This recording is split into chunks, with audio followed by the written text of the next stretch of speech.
Como se produciu a conquista romana da Península Ibérica? Como organizaron os romanos este territorio? Que influencia tivo dende o punto de vista económico e social para as poboacións conquistadas a súa incorporación ao mundo romano? Que se entende por romanización? Todos os camiños conducen a Roma. Conquista e romanización da Península Ibérica. Historia Takeaway.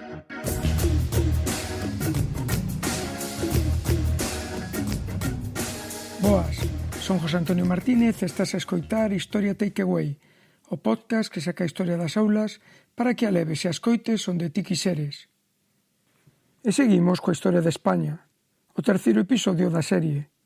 E para isto ímonos ao 218 a.C., si, ao momento en que os romanos, baixo o mando de Gneo Pluvio Escipión, desembarcaron en Empuries para se enfrontar cos cartaxineses, no que se dan chamar a Segunda Guerra Púnica. Pois mentres Aníbal se cruzara os Alpes para se enfrontar a Roma en solo itálico, estes, os romanos, facíanlle a guerra na península, na busca de illalo e derrotar a Cartago. Se queres saber sobre a realidade dos povos existentes na Península Ibérica, neste momento, na fin do século III a.C., xa sabes, podes escoitalo no episodio anterior deste podcast. A conquista romana da Península Ibérica. Escoitaríades a locución latina Veni Vidi Vinci. Suetonio atribúelle a Xulio César para se referir a unha das súas vitorias militares. Cheguei, vin, vencín. Pois aínda que César tamén vai ter un papel na conquista romana da Península Ibérica, estamos ben lonxe de poder empregar esta frase para esta conquista. Se revisamos o que nos din os manuais, vemos que a conquista romana da península estendeuse casi 200 anos, dende a Segunda Guerra Púnica até a fin das chamadas Guerras Cántabras, no 19 a.C., momento en que se pode decir que Roma controla e domina toda a península. Pensadeo, 200 anos, isto é moito tempo. Non estamos nin ante unha conquista continuada, non pensedes en 200 anos de guerras, batallas de conquista, nin ante unha conquista sistemática. Haberá momentos de grandes conquistas territoriais, combinados con outros onde as fronteiras prácticamente non se movan. En cantas etapas poderíamos logo dividir a conquista romana da Península Ibérica? Pois divídese a ocupación romana da Península Ibérica en 4 etapas. A Segunda Guerra Púnica, a primeira etapa, entre o 218 e o 197 a.C. Roma chegou á Península Ibérica para facerlle a guerra a Aníbal, a Cartago.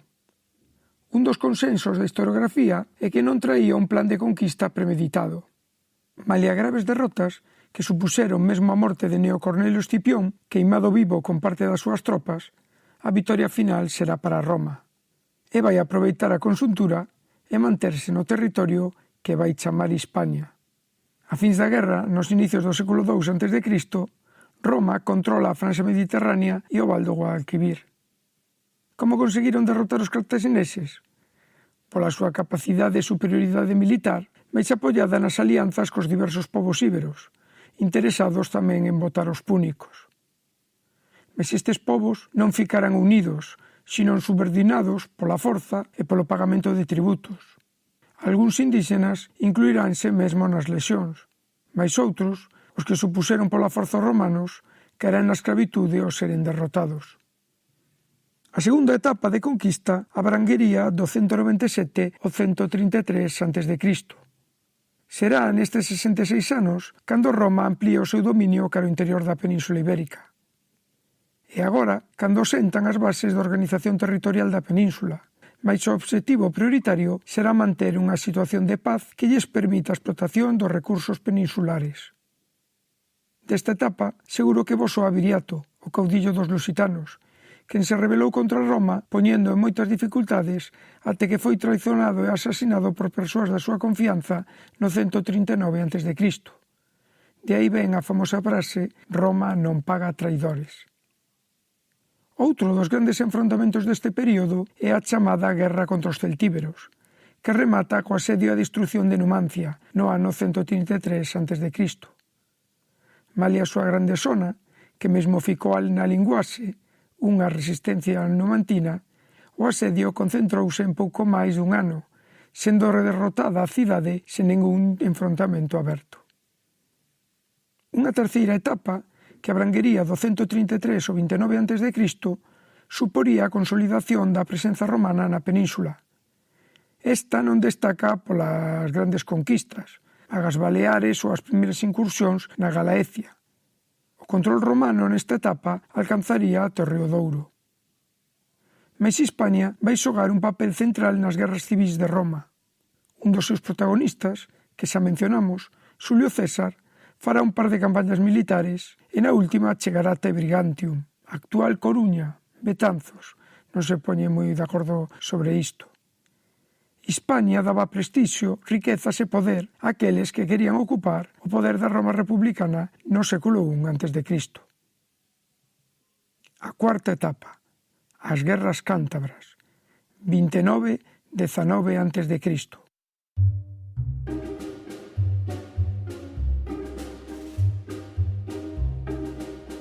O concepto é o concepto.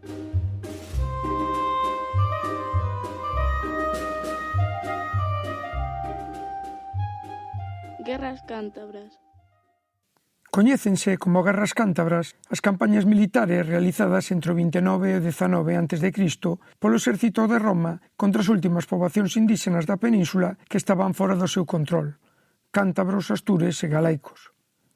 As causas desta guerra estarían na necesidade de Roma de protexer a meseta fronte aos saqueos destas poboacións do norte peninsular, así como facer unha ocupación deste territorio para proceder a unha explotación dos seus recursos mineiros.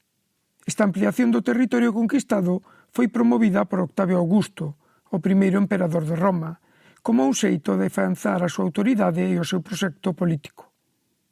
Nun primeiro momento, entre os anos 29 e 25 a.C., a estrategia romana consistiu en rodear toda a rexión con campamentos militares permanentes, ao mesmo tempo que rodear polo mar as poboacións coa utilización da frota. Male o seu nome de Cántabras, a extensión territorial desta guerra, desta conquista, é moito máis ampla. Abrangueu dende Galiza ata Cantabria. A resistencia das poboacións indígenas foi tenaz, aproveitando as dificultades do terreo. Mais a superioridade militar romana supuso a súa victoria no 25 a.C.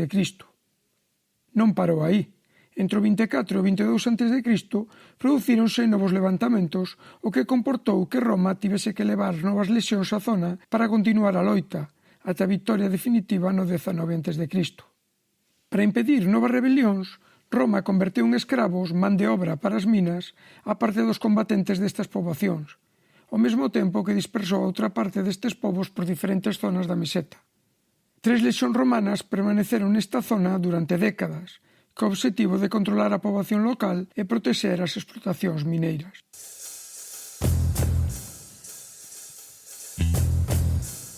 A organización do territorio.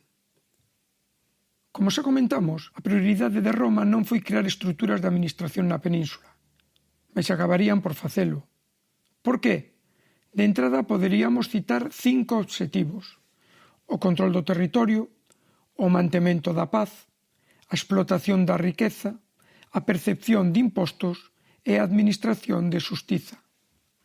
E como organizaron o territorio? No ano 197 a.C. dividen o territorio baixo o seu control en 2 provincias, a Hispania Ulterior e a Hispania Citerior. Cada provincia estaba administrada por un gobernador, que xa podía ser un pretor, un procónsul ou un cónsul, dependendo da importancia estratégica de cada momento que tivese o territorio. Este cargo outorgaba ao magistrado un gran enriquecemento e poder. Non pensedes que gobernaba só. Contaba cun consello, que tiña funcións de carácter xudicial, de recadación de impostos ou de recrutamento de tropas. O número de provincias variou ao longo do tempo. No 27 a.C., con Augusto, xa hai 3, a Bética, a Lusitania e a Tarraconense, que se amplían a 5 no ano 298, coa creación da Cartaxinense e da Galaecia. Finalmente, no 385, crearase a Baleárica, conformando todas a diócese das Hispanias. As provincias podían ser de 2 tipos, segundo a quen as controlase e explotase. Así atopamos as senatoriais, como a Bética, ou as imperiais, como a tarraconense ou a lusitania.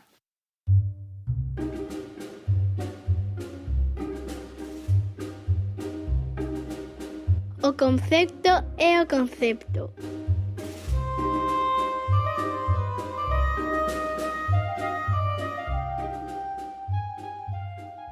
Conventus. Conventus, ou conventus juridicus, foi unha división administrativa romana en que se dividían algunhas provincias como as de Hispania. Cada conventus tiña un territorio adscrito a unha capital, onde se centralizaban as súas funcións, militares, co recrutamento de tropas, administración da xustiza e posiblemente a recadación de impostos. Por exemplo, a Galaecia atopábase dividida en 3 conventus: o Bracarensis, con capital en Brácara Augusta, actual Braga, o Lucensis, coa capital en Lucus Augusti, Lugo, e os Turicenses, coa capital en Astúrica Augusta, Astorga. Na actualidade, hai historiadores que inclúen un cuarto conventus, o Conventus Cluniensis, coa capital en Clunia, actual Coruña del Conde, en Burgos. Xunto ás provincias e conventus estaban as quíbitas, as unidades básicas do sistema romano, que contaban cun núcleo urbano e o seu territorio circundante. Estas quíbitas podían ser de 2 tipos: as colonias, fundadas por Roma, e temos na Península Ibérica a primeira colonia fundada fora da Península Itálica por parte dos romanos, e tamén estaban os municipia, de orixe indígena.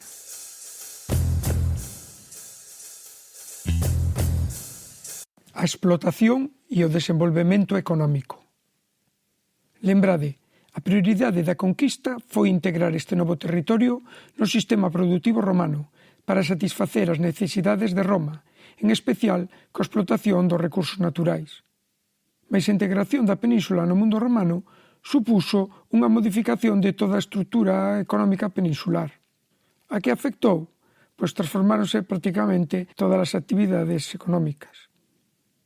Polo que respecta ao sector agropecuario, a terra conquistada pasou a ser propiedade do Estado, ager publicus, quen podía proceder a unha explotación directa, arrendala ou repartila, xa cos lexionarios ou a poboación autóctona colaboradora coa conquista.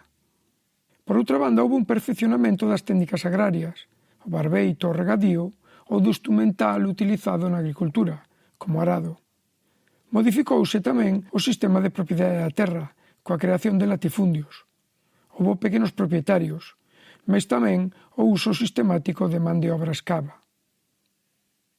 Polo que respecta ás actividades mineiras, foi un monopolio do Estado, mostra da súa grande importancia.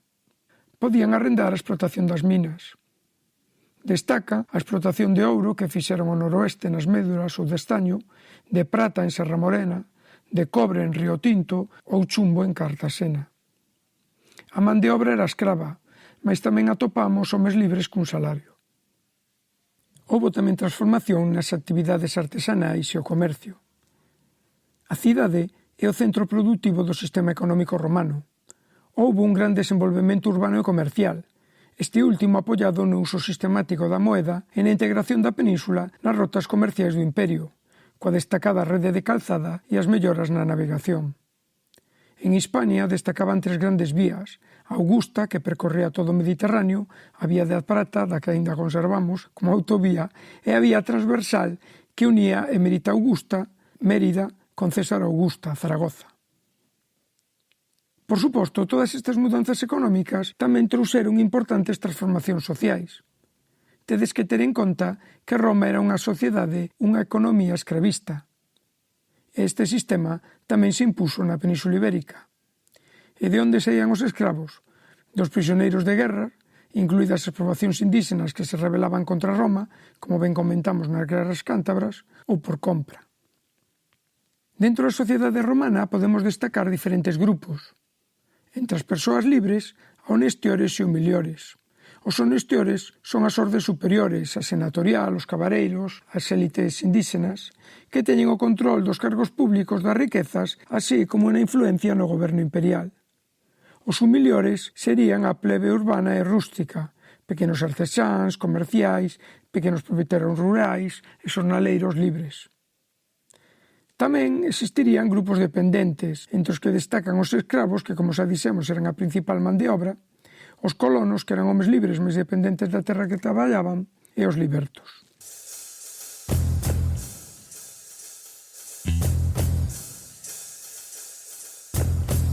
A romanización. Denomínase romanización o proceso de asimilación da cultura romana por parte das poboacións indígenas, que partiría da superioridade cultural dos romanos fronte aos povos que irían asimilando e integrando as leis e os costumes romanos. En que se podería concretar este proceso de asimilación e aculturación das poboacións indígenas? Imos velo a través de cinco elementos que marcarían o que chamamos romanización. O primeiro é a lingua, o latín. Imponse como lingua de prestixio, aínda que non desaparecen as linguas autóctonas. O segundo elemento sería o dereito romano, que será utilizado nas relacións públicas, mas tamén nas relacións privadas. O terceiro, e xa mencionado, é o sistema urbano. As cidades son un verdadeiro espazo de romanización, dende a súa forma, feitas a imaxe e semellanza de Roma, como das expresións culturais que ali se desenvolven. O cuarto elemento de romanización é o exército, a través da incorporación de contingentes de poboación autóctona ás súas filas. E o quinto, por último, mas non menos importante, é a relixión. A relixión romana era politeísta. Incorporouse na Península Ibérica o panteón romano, a tríada capitolina e o culto emperador. A través dos romanos tamén chegaría á península o cristianismo. Hai que destacar na Galicia a grande influencia que tivo unha das primeiras correntes heréticas dentro desta nova relixión, o priscilianismo. Froito deste proceso de romanización, a península conserva un fondo legado artístico e cultural. Conservamos restos materiais, algúns dos cales foron catalogados como Patrimonio da Humanidade pola UNESCO, o Acueduto de Segovia, a cidade de Mérita Augusta, o Tarraco, Empúries, a Vía da Prata, ou as nosas murallas de Lugo e a Torre de Hércules. O que podemos decir das repercusións que tiveron dende o punto de vista económico a introdución do arado ou a incorporación dos sistemas de regadío, por falar de algún deles? E a lingua? O galego, o castelán, o catalán, todas as linguas romances. Ou o dereito, que aínda se segue a estudar como base do noso sistema de dereito. Isto é moito. Podemes facer un resumo? Como non? Quédate con estas 5 ideas. A conquista romana da península estendeuse ao longo de case 200 anos. Non foi un proceso continuo e sistemático, e podemos dividilo en 4 etapas, que abranguen dende o 218 a.C. até o 19 a.C. Estas serían a Segunda Guerra Púnica, o século II a.C. ata o 133, onde se ocuparían a gran parte do interior, o período que se prolongará dende o 133 a.C. ata o 29 a.C. e as guerras cántabras, que rematan a conquista peninsular entre o 29 e o 19 a.C. Segundo, o obxectivo fundamental de Roma foi crear as condicións que lle permitisen explotar economicamente este territorio, que deron en chamar Hispania. Co tempo, procederon a unha organización administrativa, coa creación de provincias, conventos xurídicos e quivitates, con funcións militares, administrativas e de recadación de impostos. Terceiro, a presenza romana na península supuxo unha grande transformación da estrutura económica dos povos peninsulares, un gran desenvolvemento do sector primario, secundario e especialmente terciario, froito da integración da península nas rutas comerciais do imperio. Cuarto, a estrutura social tamén se modificou. A romana era unha economía e unha sociedade escravista. Os escravos, sobre todo até o Baixo Imperio, foron a base da produción. A sociedade podía dividirse entre persoas libres, honestores e mellores, e grupos dependentes, colonos libertos e escravos. E quinta idea, produciuse un proceso de asimilación da cultura romana por parte das poboacións indígenas, que se chama romanización. Os elementos fundamentais foron a imposición da lingua, o latín, o uso do dereito romano, a creación das cidades, o papel do exército como mecanismo de integración social e a relixión.